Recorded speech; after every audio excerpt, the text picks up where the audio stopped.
Oh, welcome back, my gardening friends, to another update and build on the Polytunnel rebuild. From the guttering, the white guttering there, that's the height this polytunnel used to be. There is a playlist on the end from start to where we are now, and it's just a case now I want to get the windows in. This was a temporary cover.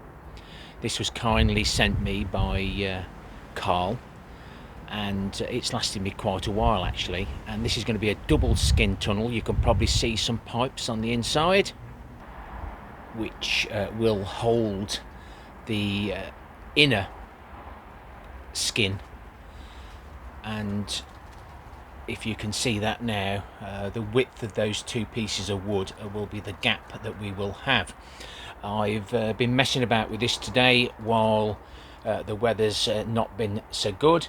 Obviously the issues I've had is the actual pipe work to the tunnel, the framework. I've used bits of wood that I can get hold of now and again, all the same size, so the window has suited the timber. So I've reused some of the timber from outside that we previously purchased for the gap that we set up.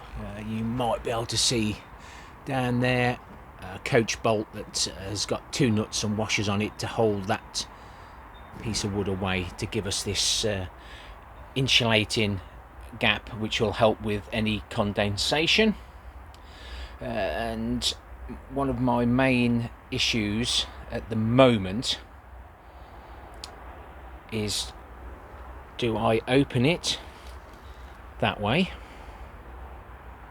for ease, or do I have it opening from underneath that way? I'm thinking if I have it that way, the rain will fall on it and end up rotting bits, I think. The other way, it may be easier, I don't know, but pop in the comments which way you think it would better opening from the top as I've got it at the moment, or the bottom. Now I've done that, I'm feeling more for opening at the bottom so any rain runs off and clears the actual tunnel. So just temporary at the moment. The piece of the green plastic is what I cut off before. When I reskin the outer tunnel, when it's had its end of life, as you can see there, some bits are degrading, but it's not too big an issue. But I shall overlap that a little bit more, because when I reskin it, this timber will be on there, the guttering will hold it along there. At the moment there's a gap there, and the actual inner skin will be fastened onto that, and then there'll be another piece of timber running along there which will get that flush, and then we can create our work stations using the metal there. Once cut to size, I thought I'd use that, it was free, and any soil and rubbish should drop straight through. And once I've decided what we're doing with the window, I can eventually put another piece here, so we'll be double skinned here, if you know what we're saying. So if this is double skinned, then the water should just run off, but will it run onto the inside? It gets damp enough in here as it is in places. But if you want to see how I've repurposed some polycarbonate as slidey doors, these are open at the moment just to get rid of any condensation, but they could be shut at this time of the year. Those EnviroMesh netting up there, I've normally got a piece of polycarbonate that fits in there, so that will insulate that. There's a massive hole at the top. The silicon didn't hold on that with all the wind, etc. But other than that, everything seems to be perfectly fine. Under there, I don't know whether you can see, but there are screws in the middle of the screen. It should touch that concrete, so none of this wood actually physically touches the ground. And we've got a sacrificial post in there to hopefully stop it from blowing away. But, there's the slidey doors, it says, as it stops suddenly. But it is a bit damp, but they do work. As you can see, it's loads of rubbish everywhere. Needs a good tidy up. Overall, I'm quite happy. But before I go any further, and it's getting towards the end of the day, I always like to find out what you think before I go too far. And like we said before, this is the frame that used to sit on the floor and even in the ground.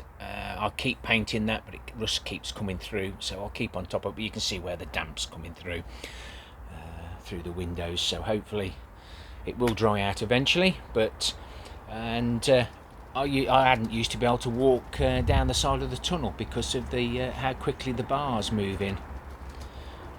Not sure what the spend is on this, but I should imagine it's between £300 and £400, mainly for the best timber, for the plastic pipe, for the Enviromesh.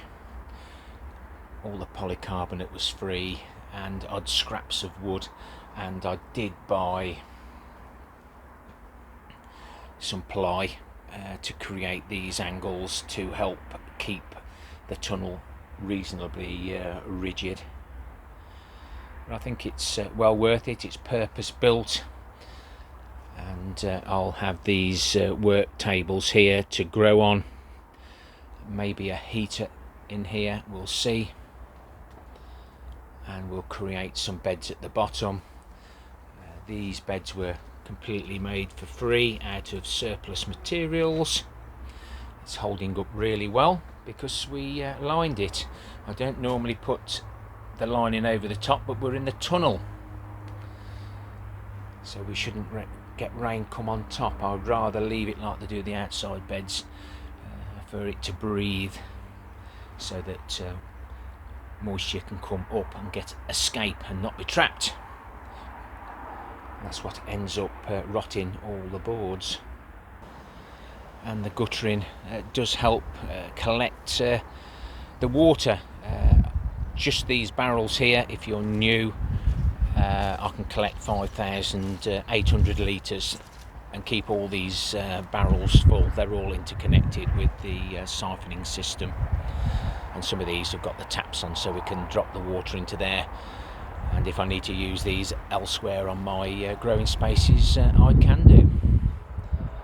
But it does save me a lot of movement of water. We're roughly halfway down the plot, and I used to have to collect the water from the tanks up there, walk down here. Then as the years went on, I got a pump, and we pumped the water using some white plastic UPVC pipes down to here, so I didn't have far to come, but that was all time. Now we just lift the lid, and we take the water from there. Some of the silicons come off, but we do seem to collect enough water from this area. And you can see how much rain we've had. Now it splashes up along there, and even up the door, even though we've got partial cover on. Say there's lots of videos looking at this tunnel. It might give you a few ideas for yourself. Thumbs up, thumbs down for the interaction, please, if you don't mind, before you leave. The end screens will have the Polytunnel rebuild. It'll probably have this, how I constructed that for free, and step by step as we went.